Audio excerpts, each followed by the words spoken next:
acompañen el 22 de noviembre. Los convoco a votar en favor del país. Más allá de nuestras diferencias y que uno solo va a ser el presidente, espero que sea un intercambio constructivo. Yo quiero decirle al ingeniero Macri que de ninguna manera jamás planteé la política en términos de enemistad personal. ¿Quién va a pagar los costos de este ajuste que va a llevar adelante, que es inevitable a partir de dejar el mercado libre de cambio? Yo te pido, pues ya veo hace varios días que estás haciendo de vocero de lo que yo haría, que no voy a hacer, ¿no? De cosas horribles. Que no hagas de vocero mío, que hables de tus temas, de que son tus propuestas. Lamentablemente no contestó a la pregunta que le planteé. Yo quiero decirte que me parece que es un paso adelante que han dado con la fertilización asistida en la provincia de Buenos Aires. 950 familias con la felicidad de tener su primer chico. ¿Y saben lo que pasó en la ciudad de Buenos Aires? La vetó. ¿Vos crees de verdad lo que dice Aníbal Fernández, que acá no se fabrica droga, que solamente está de paso? Tiempo, candidato. Tiene un minuto para contestar. Con un gobierno y funcionarios que termina el 10 de diciembre.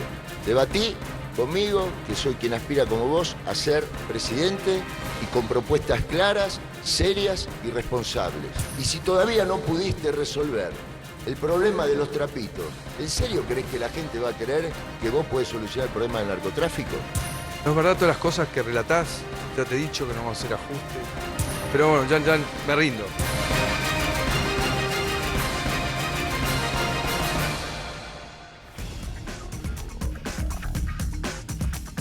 Hola, ¿cómo les va? Termina el día y por la pantalla de la TV Pública comenzamos con nuestro resumen de noticias. En media hora compartimos nuestra mirada, que como toda mirada es subjetiva, de lo que pasó hoy en el país, la región y el mundo. Somos Visión 7 Resumen y no estoy solo, hay equipo. Gaby Provitera, ¿cómo estás?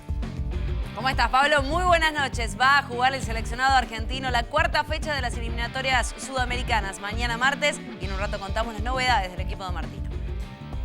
Lo que queda después de los atentados del último viernes en Francia. José Natanson, buenas noches. Buenas noches, Pablo. Hoy hace un rato, en un discurso solemne en el Palacio de Versalles y ante la Asamblea Nacional, el presidente francés, François Hollande, anunció una reforma de la Constitución francesa para extremar las medidas contra los terroristas. Y arrancamos justamente desde ahí, tras los atentados múltiples que sufrió Francia, que dejó 129 muertos y centenares de heridos. Como contaba recién José, habló el presidente François Hollande ante el Parlamento y pidió y aseguró destruir a ISIS. Este es el informe. La nécessité de détruire Daesh constitue un sujet qui concerne toute la communauté internationale. J'ai donc demandé au Conseil de sécurité de se réunir dans les meilleurs délais pour adopter une résolution marquant cette volonté commune de lutter contre le terrorisme. El jefe de Estado galo agregó, en coincidencia con el mandatario ruso Vladimir Putin, que el presidente de Siria, Bashar al-Assad, no puede ser el objetivo del conflicto en Siria, y enfatizó que el enemigo debe ser el Estado Islámico. Esta postura lo distancia de su par Barack Obama, quien insiste en que un objetivo primario en Siria es el derrocamiento de al-Assad. Durante su mensaje, Hollande informó que su país intensificará sus acciones militares en Siria.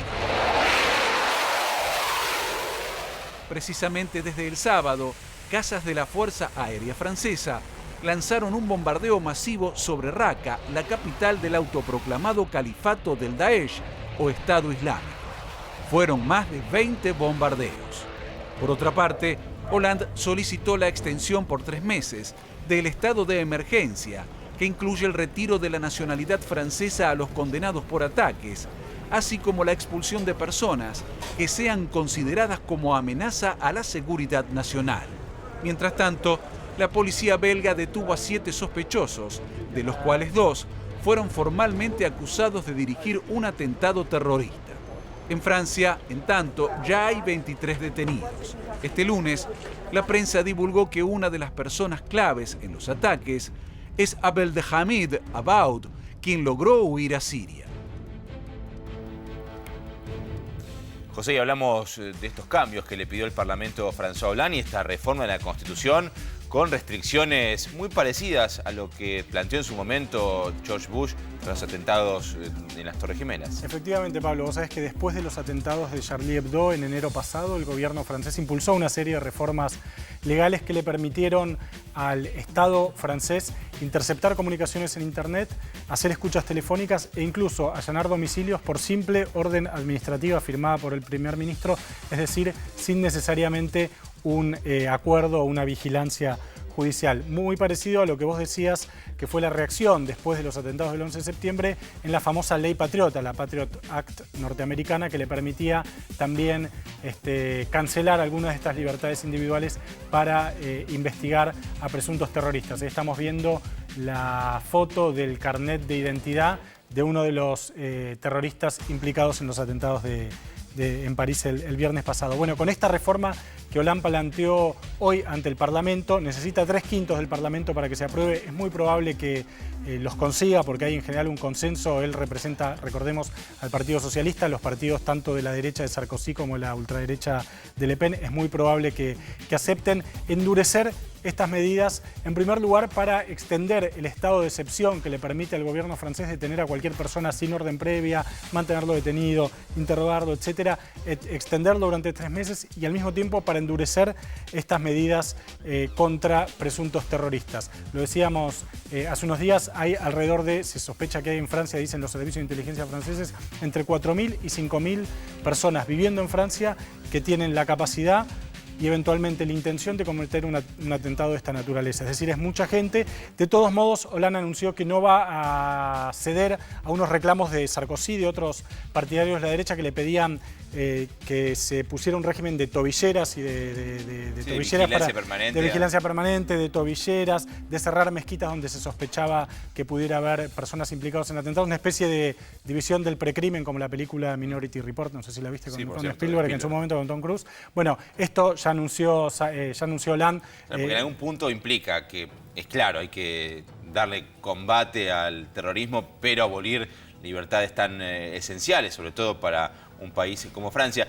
Una de las preguntas que muchos nos hacemos en torno, por supuesto, a la monstruosidad del horror que se vivió el último viernes en París con estos múltiples atentados, que tienen como respuesta, si se quiere, también un acto barbárico que es el bombardeo más allá de las posiciones de ISIS a lugares donde se sabe también, ¿no? Hay familias, civil, hay mujeres, niños, lo que se llama Occidente de daños colaterales. Sí, efectivamente. La respuesta de Hollande luego de los atentados fue la utilización de la palabra guerra. Parece difícil de todos modos pedirle al presidente francés que después de un atentado que costó la vida de casi 130 y pico de personas, él responda con algo diferente a esto. Alguna réplica militar, evidentemente, el Estado francés tenía que hacer. Ahora, eso no quiere decir que uno comparta la respuesta, ni que esa respuesta vaya efectivamente a dar resultado. Pensemos lo que ocurrió después del 11 de septiembre, los atentados en los que murieron miles de personas en Estados Unidos. La respuesta de Bush, que fue primero invadir Afganistán y después invadir Irak, solo ayudó a agravar y a atizar el fuego. Sí, parece que a los bombazos lo único que se consigue es crear nuevos monstruos y generar las condiciones para nuevas réplicas de estos atentados que se vieron el viernes. Efectivamente. Mientras tanto, Francia sigue en esta tensión entre, por un lado, la necesidad de garantizar la libertad de los ciudadanos y, por el otro lado, la seguridad del Estado francés. Gracias, José. Seguimos, como todas las noches, compartimos más información en esta síntesis de noticias. 3 bomberos a juicio oral. El juez Ariel Lijo consideró que hubo un presunto incumplimiento del plan de acción de la Federal que motivó que Lucas Menghini Rey fuera hallado 2 días después de la tragedia en la estación 11. Los procesados son Carlos Medina, Omar Vaca y Raúl Albuín. Reclamo de Greenpeace a la ciudad. La organización exige que se cumpla la ley vigente desde 2005. Ahora el gobierno de Mauricio Macri busca financiar la construcción de la planta de tratamiento de residuos, lo que requiere una inversión de 180 millones de dólares. Creación de yacimientos carboníferos fiscales. La Cámara de Diputados, en su primera actividad post-balotage, debatirá el martes 24 el proyecto que crea la nueva empresa como sociedad del Estado, la cual administrará los complejos de explotación de ese mineral, ubicados en la localidad santacruceña de Río Turbio. Los niños no pueden esperar más. Bajo esa consigna, los trabajadores del Hospital de Niños Ricardo Gutiérrez reclaman más nombramientos en las áreas de salud mental, neurología y de servicio social, además de denunciar la falta de insumos y los bajos salarios. Podrían liberar al asesino de una familia. El único sobreviviente de la masacre de Flores denunció que el hombre que prendió fuego a la casa y mató a toda su familia en 1994 podría quedar en libertad. Estoy pidiendo que por favor los jueces de la Cámara hagan el trabajo como tienen que hacer. Me refiero a que hay informes que advierten de que esta persona no se arrepintió de lo que hizo, demuestran que tiene una personalidad que es un psicópata, ya dejó en claro que las amenazas las cumple. Lo primero que hizo cuando salió fue buscarme y amenazarme. Entonces, por eso es que estoy en esta situación que es tan desesperante. Los líderes de las 20 economías más grandes del mundo, reunidos en Turquía, celebraron el proceso alcanzado en la implementación de cláusulas de acción colectiva y pari passu fortalecidas en los contratos internacionales de bonos soberanos a partir del caso argentino en la disputa con los fondos buitre.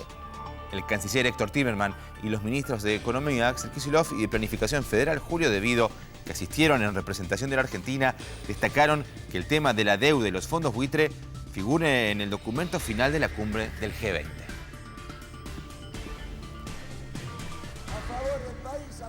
En tanto, el candidato a presidente del Frente para la Victoria, Daniel Scioli, dijo en su visita a Salta que en el debate quedó claro que su postura es en defensa del trabajo, del salario, de la familia y del pequeño productor, a la vez que cuestionó a quienes se acuerdan del norte solo en una campaña electoral.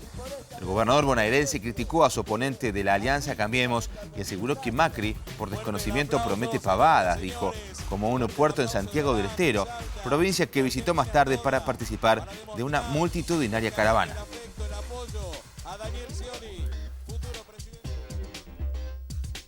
Con un elevado rating se llevó ayer este histórico debate presidencial entre Daniel Scioli y Mauricio Macri. Compartimos ahora el análisis de nuestro compañero Nicolás Terechuk.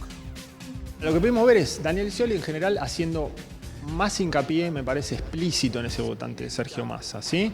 Lo mencionó a Sergio Massa, en el debate mencionó que incorporó una propuesta que tenía que ver con el tema narcotráfico en función de eso, buscó impactar con ese tema de combate al narcotráfico en actitudes o en políticas que consideró fallidas en la ciudad de Buenos Aires para el combate al narcotráfico y en general lo que ya venía haciendo de apuntar a un sector de trabajadores, comerciantes, incluso pequeños empresarios, etcétera, sobre el tema de las políticas cambiarias y económicas que viene mencionando Mauricio Macri, sobre todo el tema de levantar todo tipo de restricciones cambiarias el primer día de gestión, ¿sí? Y las consecuencias que eso tendría. Y del lado de Mauricio Macri, digamos, en lugar de incorporar propuestas de otros candidatos, lo que está haciendo es algo más genérico, mantenerse con sus propuestas, pero tratar de identificar a Scioli con una continuidad absoluta, sin ningún tipo de cambio de política, o sea, sin ningún tipo de impronta propia,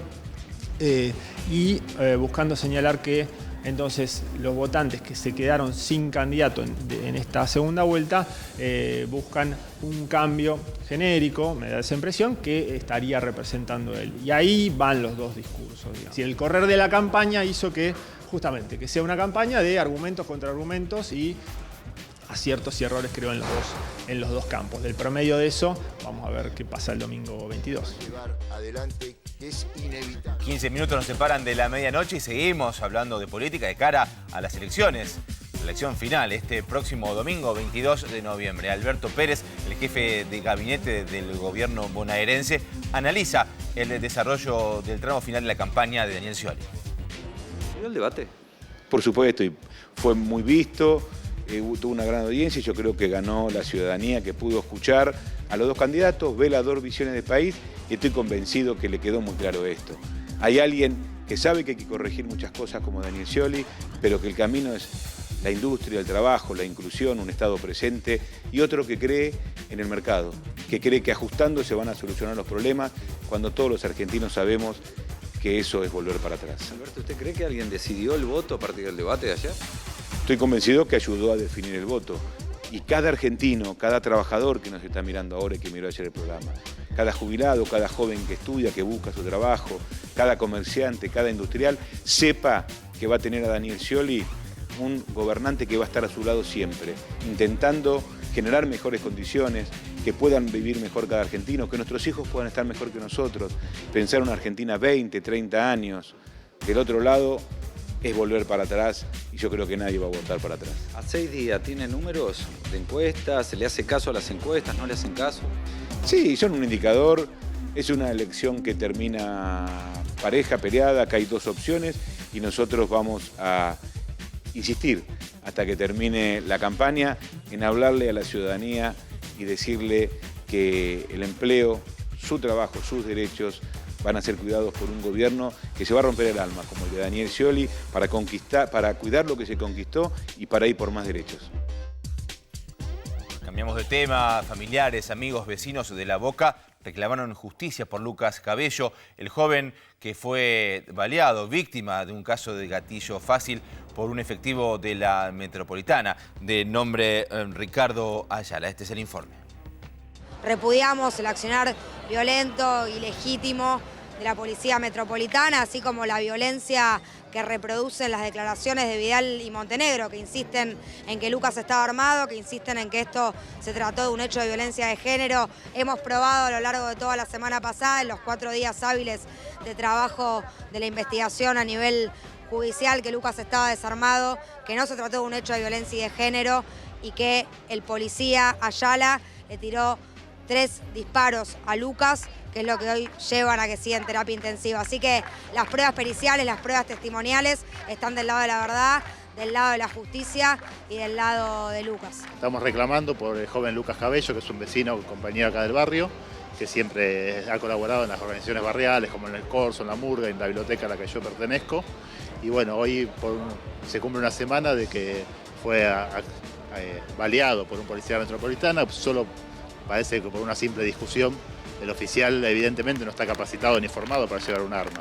Así que hoy estamos aquí junto a la familia, junto a la organización del barrio, para demostrar repudio a este accionar violento de la Fuerza Metropolitana. Nos parece que no es un acto individual de un agente de la policía, sino que es un tema ya sistémico de una policía que nació con una búsqueda distinta, más de proximidad, más de cercanía, y se convirtió en una policía violenta que frente a situaciones particulares interviene con mucha violencia, con represión, y eso es un gran peligro para toda la sociedad porteña.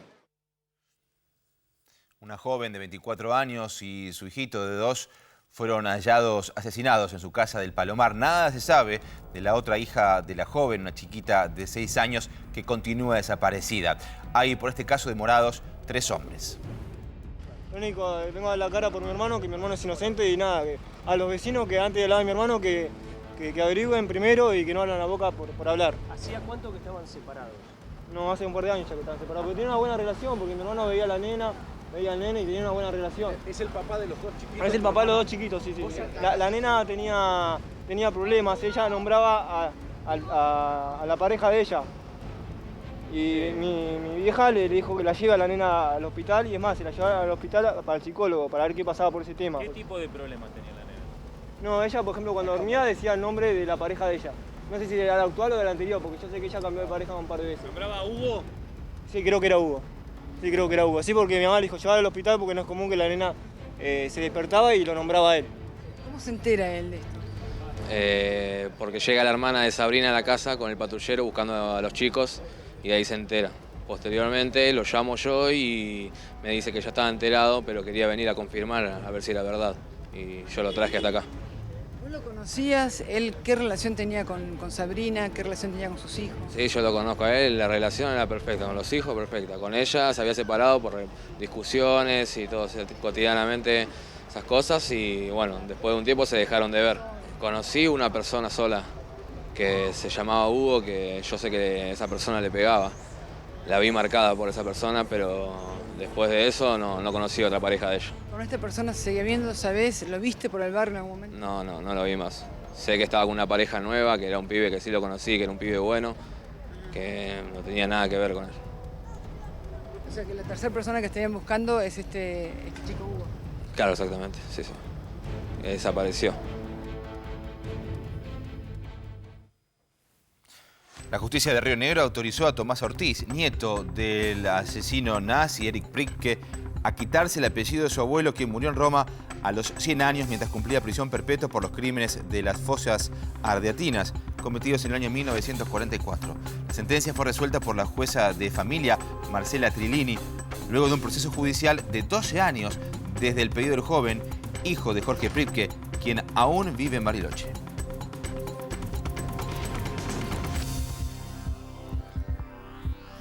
Se cumplen 2 años del acampe contra la instalación de una planta de procesamiento de semillas con agrotóxicos de la empresa Monsanto en la localidad cordobesa de Malvinas Argentinas.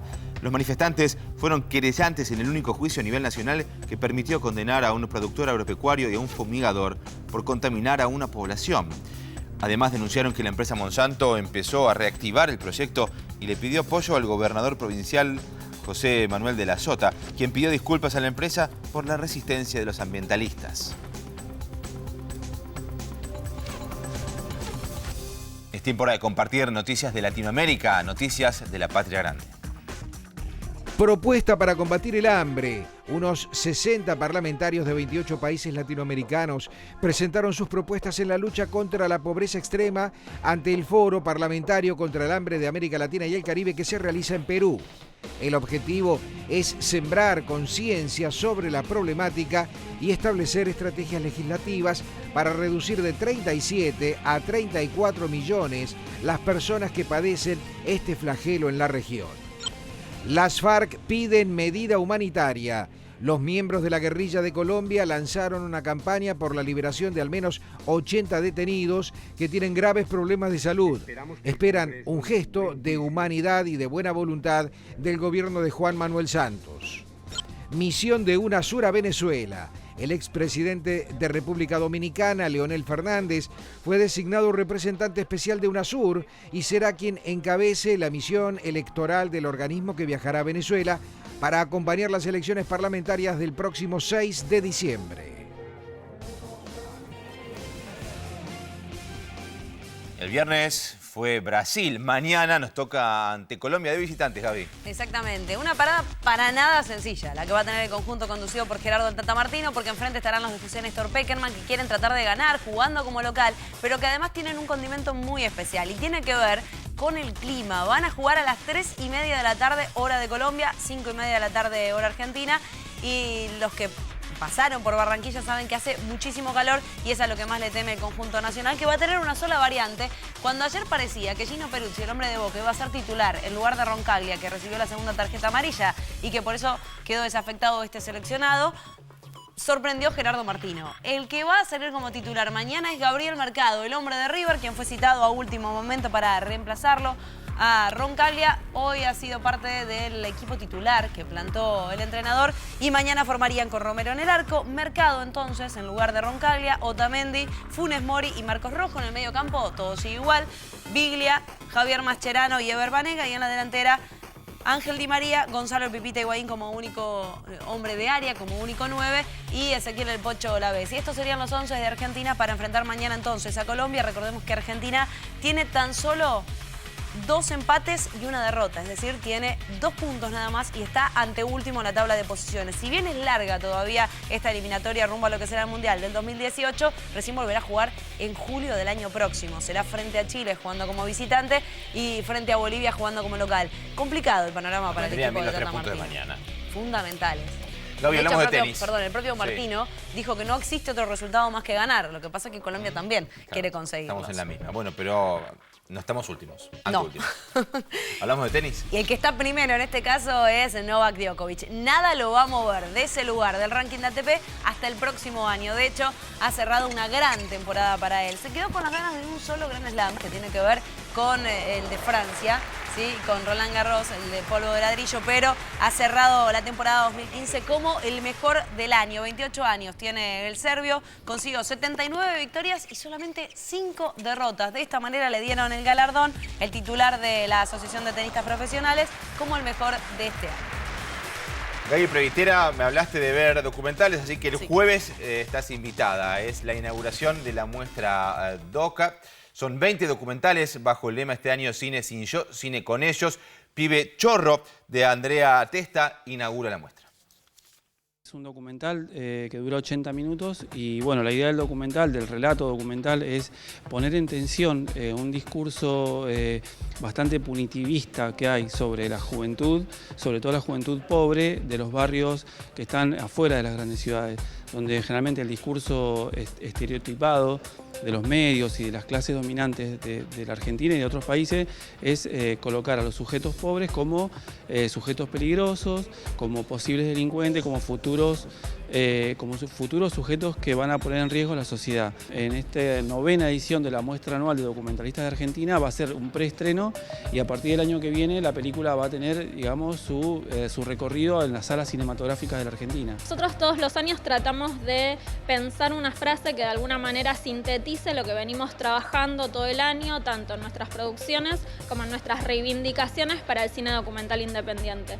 Y una cosa que empezaba a aparecer, que nosotros veníamos discutiendo, tenía que ver con cierta tensión que existe entre lo que nosotros entendemos que es el cine documental independiente, militante, que viene de toda una tradición ya inaugurada por Fernando Birri y Raimundo Gleiser, que nosotros entendemos que es un cine desde las bases, de las bases y para las bases, que aparece, digamos, empezamos a ver esta tensión con un cine más de autor, del narcisismo del autor, que se deja, ¿no?, obnubilar por la alfombra roja, las luces de la marquesina, y que termina constituyendo una obra más como un producto, resultado también de su propio narcisismo, y como producto de una industria cultural, más que como una obra que es patrimonio, ¿no?, de la cultura, que es lo que nosotros reivindicamos. Ese cine sin yo, cine con ellos, en realidad tiene que ver con eso que nosotros pedimos, que tiene que ver con el crecimiento y la federalización del documental independiente, de un documental desde las bases y de un documental que se piensa como patrimonio cultural